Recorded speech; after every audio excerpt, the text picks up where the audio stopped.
Everybody, welcome back to my channel. So today I'm very excited to be able to bring to you the brand new Disney Collector Disney Little Mermaid 35th anniversary doll that was designed by Mattel. And the designer, he is also the one that did the Elegant Radiance, or excuse me, the Enchanted Elegance Ariel. This would be done by Mark. Jonathan Repaints out on Instagram. He did do both dolls.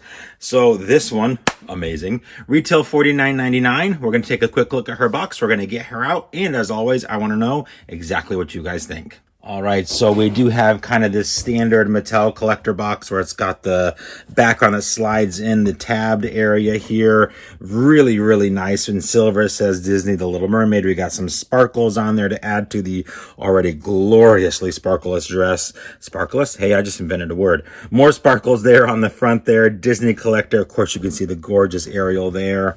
We've got some water kind of coming through on the sides here and on the bottom. Absolutely love that attention to detail. The beautiful artwork on the back. I mean, look at that. Little Mermaid 35th anniversary. The logo there is beautifully done. The artwork is just gorgeous. If you do want to pause and read it here, you certainly can. We have Ariel's signature there at the top. Celebrate 35th anniversary. Absolutely crazy that movie came out 35 years ago. I don't know that she's in stores in the US. I know she's showing up in stores in other countries, but of course not here. Anyways, she's available. She was available on Amazon. She was available on Walmart. Also available on the Disney Store website as well. So now we're going to go ahead. We're going to get her out. Oh, I can't wait. She's absolutely beautiful. Now, you all know when it comes to my girl Ariel, I got to get two. So I do have one in box and one out. This is her empty box here. Really quickly, I did want to show you, though, the background. So the background is beautiful. It's that ending scene, of course, when she walks out of the water. You can see there, they do kind of have like the ripple effect from where she was standing in the box. Beautifully done. Absolutely love that little attention to detail. The other thing I did want to state is I'm loving how Mattel is now doing their doll boxes. So instead of having a bunch of little tack ties and all kinds of little things, it's just those really easy pull apart rubber, like pointed ties and thread. So much easier to debox, and also less, I guess, stress, if you will, on the doll fabric. Yeah, it's nice. Anyhow, as you can see, I do have this one out. Let's take a quick look at her stand. She too, much like the Enchanted Elegance Ariel, has that thigh gripper stand. And it's kind of a clear with just a hint of an aqua color to it. You can see there's that diamond type top shape there.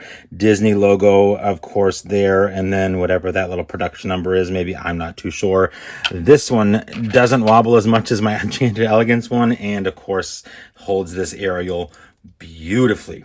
Now, the Enchanted Elegance and this doll both share a body. However, it is a different face mold. So just an FYI there, it's not the same face mold. And the body style is the same, but this body, and I was actually talking with Mark about it, as he was kind of giving me some kind of inner, whatever details on her. I think this is actually supposed to be down on her arm. There we go.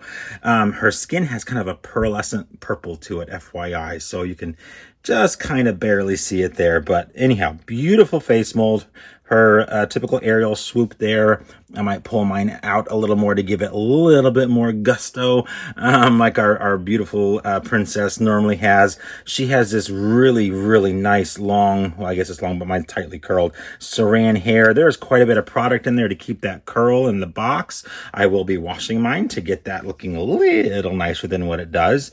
And then she has one curl kind of hanging to the side here, full of product, just kind of giving a little extra. She also has behind her the wave that crashes when she's on the rock. So I think that's kind of cool. And it too has kind of this pearlescent, iridescent look to it with blues, purples, and kind of greens kind of coming through there. It rests on her shoulders, however, is rubber banded to her so that it stays. Similar here on the arm. We have that little wave, and it just is kind of mimicking the artwork there. So you can see there is the same kind of design there on that artwork. Loving that they are matching it as close as they possibly can. Of course, the main part of this doll is her amazing dress. Now, the one thing I'm noticing, it's not showing up quite right on my camera here, but if I kind of shine a little LED, woo, blinding flashlight on it, you can see just how sparkly this dress really is. Whatever this fabric is, holy smokes, Mattel, you've made the right choice, because wow. Now, would I love a 17-inch doll in this outfit? Yes. This is the fabric they need to use for it, because holy smokes, look at that. Absolutely beautiful. So Disney, if you're watching, talk with Mark. He'll tell you what the fabric is. That way you can make a 17-inch version of this doll. All right, so enough of showing off the sparkle. Let's get up close with this dress. So we do have this really pretty kind of sachet area going across the bust line there. The dress itself is straight across. She also has that same fabric kind of in a swoop here on the side. And then kind of coming down almost like the tentacles used on the Midnight Masquerade Ursula. We have this really gorgeous ruffly fabric. Also kind of mimics Ariel's tail, now that I'm thinking about it. In the live action Little Mermaid, you can see there it's kind of got some of that glitter in the edging there. The dress, of course, has the infamous slit as she walks out of the water, and it too has some of this kind of ruffly fabric, the water that kind of wraps around her feet as shoes. So different, cute, but different.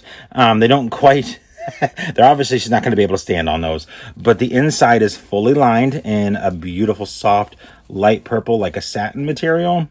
And then, of course, the exterior is this absolutely stunning. Oh, I love this doll. Now, she also, like the Enchanted Elegance doll, has those non-posable legs.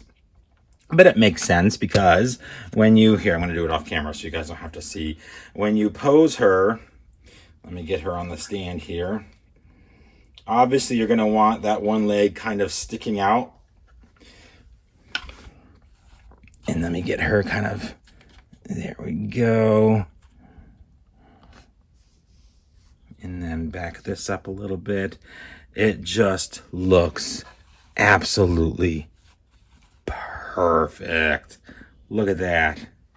Oh, I love this doll. And I'm usually not one to really like Mattel's Ariels. I know that sounds terrible, but I love this one. Mark really just knocked out of the park with both the Enchanted Elegance one and this collector one. Stunning, stunning doll. One thing I also did when I mentioned the points of articulation outside of the non-posable legs, wrist, elbow, shoulder, and the head can move as well. And the legs can go back and forth. They are just in that preformed pose. So anyhow, that is going to do it for my review of this gorgeous Ariel. I hope you guys enjoyed. If you have any questions, of course, leave those in the comment section down below. I'll get back to you as soon as I possibly can. I will link to her on a couple of different pages also in the description. So if you haven't gotten her yet, and this kind of helped make you, or help you make that decision as to whether or not you wanted to add her to your collection, there are some options for you there. So anyhow, again, hope you guys enjoyed. Hope everybody's having an extra magical day, and we will see you real soon.